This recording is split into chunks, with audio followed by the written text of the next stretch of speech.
दोस्तों आज की इस वीडियो में ऐसे स्टॉक के ऊपर बात करेंगे जिसने पिछले 1 साल से अपने निवेश को पैसा 4 से 5 गुना कर दिया। वो स्टॉक आर के फोर्ज रामकृष्ण फोर्जिंग लिमिटेड। ठीक है, लगभग कल शुक्रवार को स्टॉक में लगभग 1.94% लगभग 2% की तेजी देखने को मिली।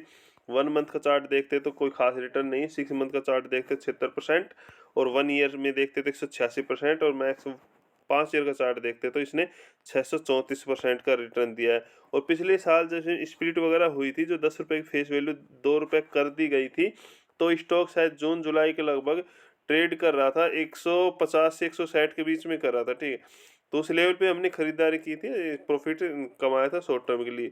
लेकिन अब इस स्टॉक में यदि शॉर्ट टर्म की बात करें तो शॉर्ट टर्म में मुझे कोई प्रॉफिट दिखाई नहीं दे रहा। आप स्टॉक में लॉन्ग टर्म के लिए जा सकते हैं, क्योंकि लॉन्ग टर्म के लिए ये स्टॉक बेस्ट है। क्योंकि अभी इस सवाल ये है कि लॉन्ग टर्म में क्या टारगेट होंगे और कंपनी के बिजनेस फंडामेंटल किस प्रकार के हैं उसके ऊपर बात करेंगे। लेकिन उससे पहले यदि आप लोगों ने E22 market YouTube channel subscribe नहीं किया तो प्लीज़ उसको सब्सक्राइब करें, क्योंकि आप लोगों का सपोर्ट मुझे और मोटिवेट करता है, ताकि आप लोगों को अच्छे अपडेट लेके आ सकूं और अच्छे स्टॉकों की वीडियो भी लेके आ सकूं। कंपनी का मार्केट कैप 13,752 करोड़ है, स्टॉक P47 है और इंट्रेंसिक वैल्यू 334 है, 93 बुक वैल्यू है और करंट भाव चल रहा है 761। ठीक है, वैल्यूएशन परफेक्ट है, ज़्यादा हाई नहीं है। ठीक है, रिजर्व और डेप्ट ये दोनों बराबर है, तो कहीं ना कहीं ठीक है। कंपनी के पास रिजर्व है तो फिर डेप्ट की चिंता नहीं, डेप्ट ज़्यादा नहीं होना चाहिए। ठीक है, प्रमोट होल्डिंग 43%, फेस वैल्यू 2% और डिविडेंड भी कंपनी देती है और 815 रुपये का स्टॉक ने हाई लगा दिया था। ठीक है, कंपनी की वो सेल्स वगैरह देखते हैं तो कंपनी की जो सेल्स हैं किस प्रकार की रही हैं, ये देखो कंपनी की जो सेल्स हैं क्वार्टर वाइज बढ़ी है। ठीक है, इस जो क्वार्टर है 981 करोड़ की सेल्स की थी कंपनी ने। ठीक है, और पिछले ईयरली देखते हैं तो 824 और क्वार्टरली वाइज देखते हैं तो 892। ठीक है, तो कहीं इन दोनों से देखें तो दोनों से जंप आया है। और जो प्रॉफिट की बात करें तो कंपनी को प्रॉफिट किस प्रकार का हुआ है, वो नेट प्रॉफिट 82 करोड़ का। ठीक है, 82 करोड़ का हमें देखने को मिल रहा है और पिछले क्वार्टर थी 79 करोड़ और ईयरली वाइज देखते तो 67 करोड़, तो यहाँ से जंप देखने को मिला है।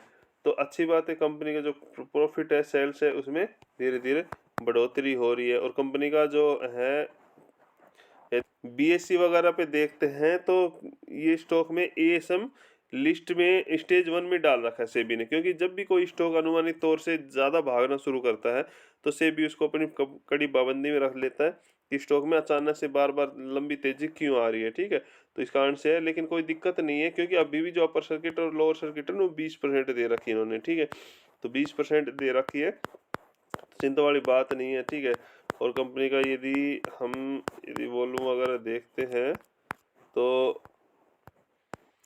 तो जो कल शुक्रवार को 48% डिलीवरी उठाई गई, 8870 क्वांटिटी ट्रेड हुई, 4300 ये जो है ना 4341 क्वांटिटी डिलीवरी उठाई गई, जिसकी परसेंट नहीं है 48.94 लगभग 49% के लगभग।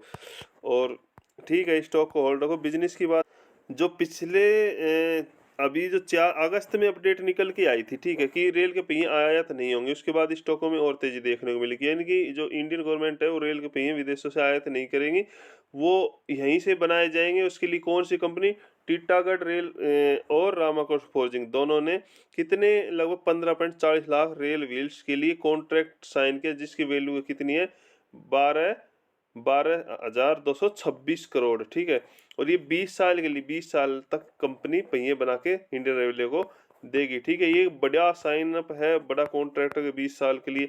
और भी कंपनी को छोटे मोटे ऑर्डर इधर उधर से मिल रहे हैं। ठीक है, तो क्योंकि भारत सरकार के जो है ना रेल मंत्रालय सोचो कि आत्मनिर्भर भारत बनाया जाए, उसके तहत काम कर रहे हैं। तो ठीक है, तो ज्वाइंट वेंचर है जो 20 साल के लिए है और 15.40 लाख पहिए का निर्माण कराना और हर साल इनकी आपूर्ति की जाएगी। ठीक है, तो ये चीज़ देखते हुए कंपनी का बिजनेस से देख आपने पता लगा कंपनी किस सेक्टर से। ठीक है, और ये जो इनके टीटागढ़ के भी आप शेयर देख सकते हो, ये भी ज़बरदस्त तेजी इनमें भी आई हुई है। तो ये स्टॉक ऐसे हैं कि जिनको लॉन्ग टर्म के लिए आप यदि टेलीग्राम ज्वाइन नहीं कर सकते, आपके पास यदि टाइम नहीं है, तो कम से कम आप ऐसी स्टॉक में जाइए जैसे टीटागढ़ है।